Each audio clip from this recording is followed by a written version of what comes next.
वजीर खारजा शाह महमूद कुरैशी ने इंकशाफ किया है कि भारत पाकिस्तान के खिलाफ जारहियत का नया मंसूबा बना रहा है और 16 से 20 अप्रैल के दरमियान कार्रवाई का भी खदशा है और इस हवाले से पाकिस्तान के पास काबिल भरोसा इत्तलात भी मौजूद है कि भारत जारहियत की तैयारी कर रहा है। मजीद तफसीलात जानते हैं इस रिपोर्ट में।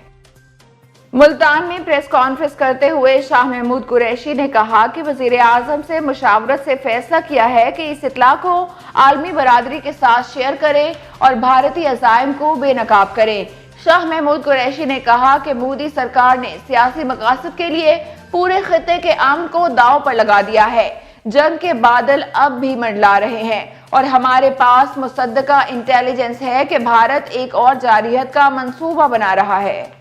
अस्सलाम वालेकुम, एम न्यूज के साथ मैं हूं हिना महमूद। रिपोर्ट आपने जानी न्यूज स्टूडियो से फिलवक्त इतना ही। मजीद खबरों और अपडेट्स के लिए देखते रहिए एम न्यूज HD और हमारा फेसबुक पेज जरूर लाइक कीजिएगा और साथ ही साथ आपने सब्सक्राइब करना है हमारा YouTube channel. Thank you so much.